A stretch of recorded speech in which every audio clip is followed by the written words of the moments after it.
Voici une vidéo YouTube de la chaîne Dani Rossiadi, postée le 2 août 2015, où on peut voir une personne interpréter des musiques avec des verres d'eau. Avec son expression qui respire la joie de vivre, Je veux mourir. on oublierait presque qu'il se débrouille drôlement bien. Parmi les titres qu'il a interprétés, il y a notamment Popcorn.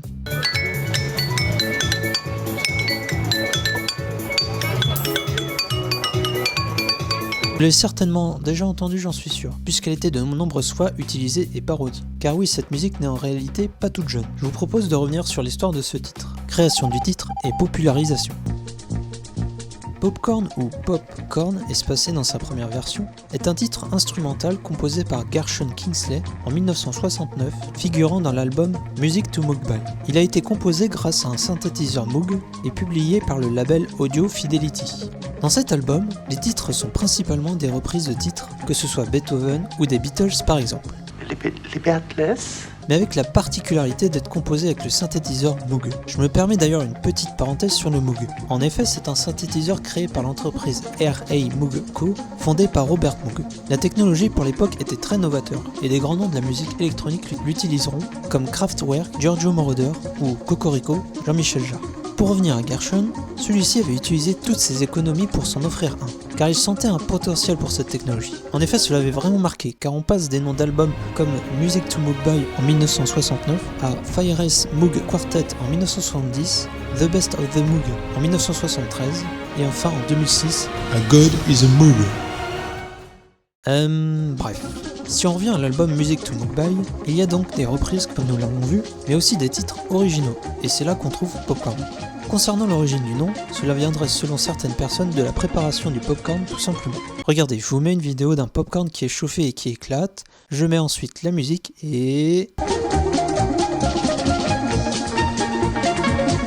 Bah ça passe super bien. Mais c'est Gershon lui-même qui explique dans une interview l'origine du titre. À la base, il n'avait pas trouvé de nom, et c'est une des personnes du label qui pensa à Popcorn, car il s'agit de la combinaison du mot pop, qui rappelle la musique pop bien sûr, et corn pour le côté un peu kitsch, et je pense surtout pour faire le jeu de mots. Pour la composition de Popcorn, il avait pensé à des airs de musique classique. En improvisant, il a pianoté et trouva une mélodie assez rapidement qui lui plaisait. Et voilà, Popcorn était né en seulement 5 minutes. L'album Music to Moog By marcha plutôt bien à sa sortie. Gershon décida de se faire une version réarrangée en 1972 de Popcorn, qui fut reprise la même année par Stan Free. Stan Free était un des membres du groupe First Moog Quartet fondé en 1970 et dont faisait partie Gershon.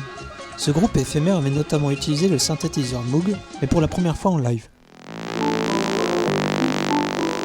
Synthesizer is nothing but a new step in the evolution of musical instruments.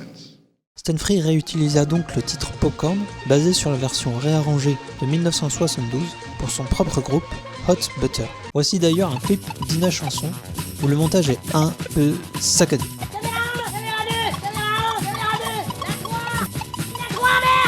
Bref, ce titre fut sorti en single et deviendra un hit, parfois surnommé le premier vrai hit de la musique électronique. En effet, un album composé avec le Moog en 1968, Switched On Back de Wendy Carlos, reprenant des œuvres de Jean-Sébastien Bach, s'était hissé dans le top 40 aux États-Unis. Mais le titre Popcorn ira lui encore plus loin. Il connaîtra un succès partout dans le monde, en particulier en Europe, atteignant le numéro 1 en France pendant 4 semaines et en Suisse pendant 10 semaines. C'est à partir de 1972 que le titre sera repris par plusieurs artistes et connaîtra une forte longévité, les différentes reprises de 1972 jusqu'à nos jours. Alors je ne vais pas faire toute la liste car sinon la vidéo durerait des heures, mais je vais parler surtout des titres qui ont une certaine influence sur la continuité de l'œuvre et qui m'ont marqué. On commence par la reprise du titre par le groupe Anarchic System, d'origine française, Pas mal, non? C'est français. qui seront les premiers à poser un chant sur le titre.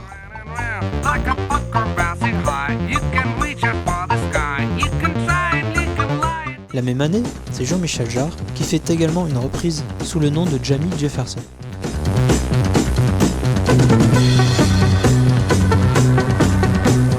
Je pense d'ailleurs que c'est d'ici qu'est partie une confusion pour une vidéo très connue de Popcorn sur YouTube.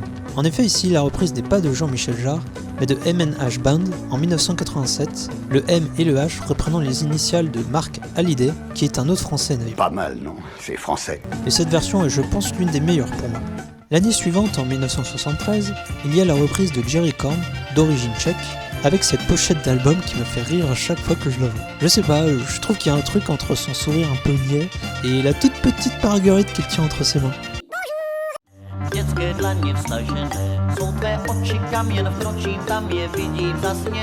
On continue vers l'est où le titre s'est aussi propagé en URSS, notamment grâce au dessin animé Nu Pogodi, qui l'utilisa pour l'une de ses scènes en 1976.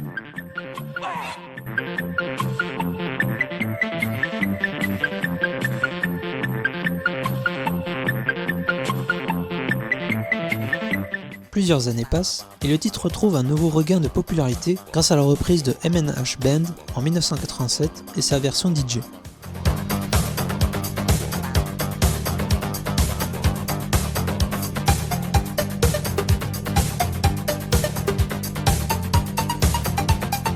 Pendant les années 90, d'autres reprises seront faites, mais le titre ne marquera pas vraiment cette décennie. On arrive ensuite en 2005, qui a fait connaître le titre, je pense, à toute la génération Z, celle de Crazy Frog. J'ai beaucoup de tendresse honteuse pour ce titre, et plus largement Crazy Frog, car cela fait partie de mon enfance et cela m'a permis de connaître Popcorn, Axel F, SDDG et plein d'autres titres.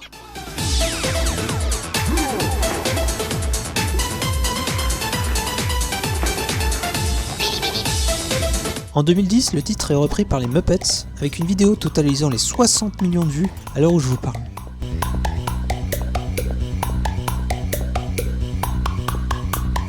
Enfin, d'autres reprises continueront avec d'autres genres, comme le metal,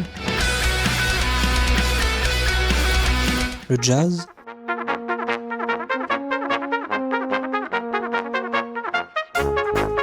ou carrément une version violon dubstep. Même si ça a l'air bizarre comme ça, je vous conseille de l'écouter, elle est vraiment géniale.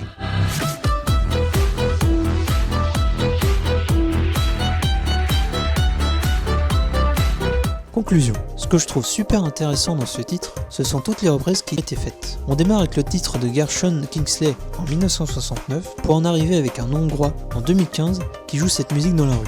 Aujourd'hui en 2024, cela fera 55 ans que Popcorn existe. Malheureusement, c'est le 10 décembre 2019 qu'on apprend le décès de Gershon Kingsley. Il aura laissé un titre fantastique qui a désormais pris son indépendance et continuera à vivre et à être joué à travers le monde. Si vous souhaitez retracer et découvrir d'autres reprises de Popcorn, je vous conseille ces deux vidéos. Et n'hésitez pas non plus à partager vos reprises en commentaire, on continuera à notre échelle à faire vivre ce titre et pourquoi pas faire découvrir des reprises à d'autres personnes. Bah oui, le Popcorn ça se partage, à bientôt. I did it the first time. I did it the first time on the Moog synthesizer.